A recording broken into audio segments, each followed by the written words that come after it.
Ndugu zangu Waislamu mliokusanyika hapa, kwanza nawashukuru sana viongozi wa dini yetu ya Kiislamu, kina baba, kina mama na vijana wetu ambao kwa namna moja au nyingine mmenipatia heshima kubwa kunialika hapa kuja kusimama mbele yenu na kuzungumza machache kuhusiana na jamii yetu kwa ujumla katika nyanja ya usalama.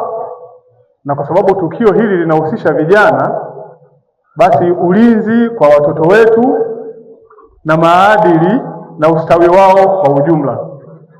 Hii ndio kazi kubwa ambayo mimi ninaifanya hapa Mkuyuni, na ndiyo majukumu yangu niliyopangiwa kushirikiana nanyi katika kulea hii jamii ya vijana, ili tuweze kupata jamii bora yenye kumpenda Mwenyezi Mungu, yenye kuheshimu wazazi, na hivyo kuwa na jamii ambayo haitakuwa na uhalifu.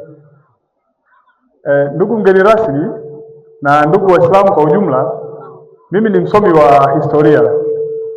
Nimesoma historia, nimesoma jiografia na lugha. Kupitia masomo haya ninafahamu vizuri sana mchango wa Uislamu na Waislamu kwa ujumla katika ujenzi wa ustaarabu katika Afrika yetu hii. Mambo makubwa matatu niliyojifunza: ustaarabu, biashara pamoja na elimu. Kwa wale walimu au wanazuoni wa dini ya Kiislamu, najua mnafahamu mchango wa miji ya Timbuktu na university za mwanzo kabisa Afrika, ikiwepo ya Al-Azhar Misri, na sijui kama nitainukuu sahihi, mimi ni Msukuma jamani, kwa hiyo ulimi wangu ni mzito kidogo. Kurawiyin ya mji wa Fez, Morocco. Hizi ndio taasisi za mwanzo kabisa zilizoletwa na ndugu zetu Waislamu wa mwanzo, ambazo mchango wao mkubwa leo ndio tunauona katika jamii zetu hizi. Nafahamu pia miji mikubwa iliyoanza kupata ustaarabu na kuimarika na kuwa majiji makubwa kabla ya ukoloni: miji ya Kilwa, miji ya Lamu, miji ya Mombasa, na mji ambao sasa wataalamu wana utafiti umemezwa na maji kulingana na mabadiliko ya jiografia, unaitwa Rapta.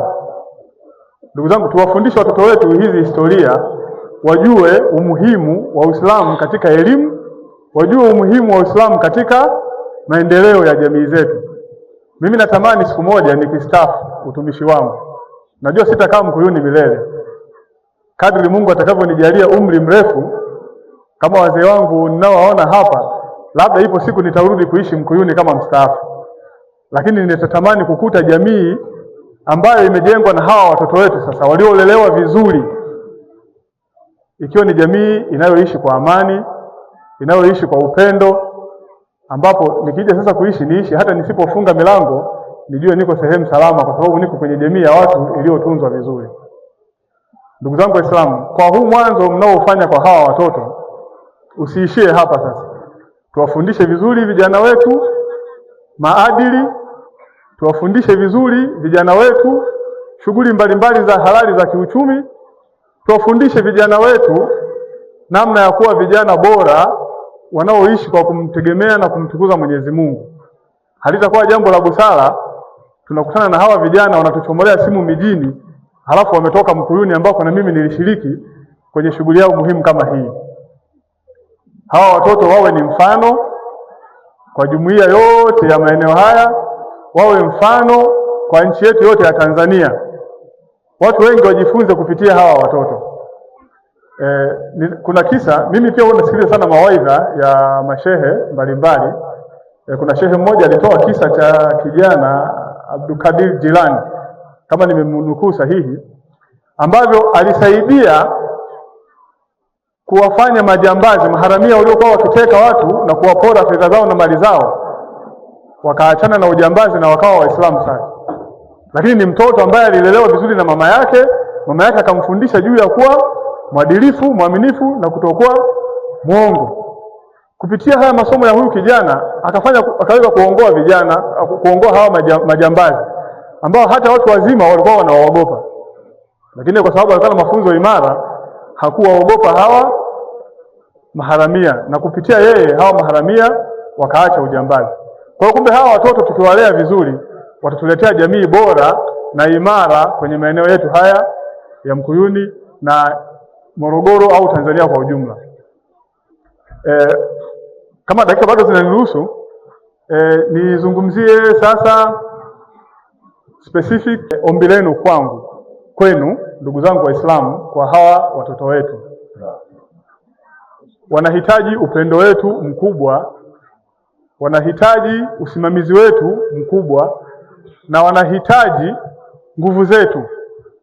Najua katika dini yetu ya Uislamu tunazo taasisi ambazo zinahusika na misaada. Tunao vijana wenye mahitaji mbalimbali. Basi tusiwatenge hawa vijana pasipo kujali ni mtoto wa nani. Mtoto yeyote unayemuona muone ni mtoto wako. Anakengeuka, mweke sawa. Anajificha machakani kule, hataki kwenda shule, mtake aende shule. Wasijiingize kwenye makundi ya wavuta bangi. Matokeo yake tutapata jamii sasa ambayo itakuja kuvamia nyumba zetu sisi wenyewe. Mimi nimejifunza vitu vingi sana kupitia mihadhara kama hii, hotuba mbalimbali za mashehe. Kwa hiyo nina imani mwongozo wa dini yetu ya Kiislamu ni mzuri na utaweza kuwanyanyua hawa vijana na tukawa na jamii bora sana. Basi kwa haya machache niwashukuru sana na niwakaribishe popote mtakapohitaji huduma ya kipolisi. Kwa niaba ya Jeshi la Polisi mimi niko muda wote.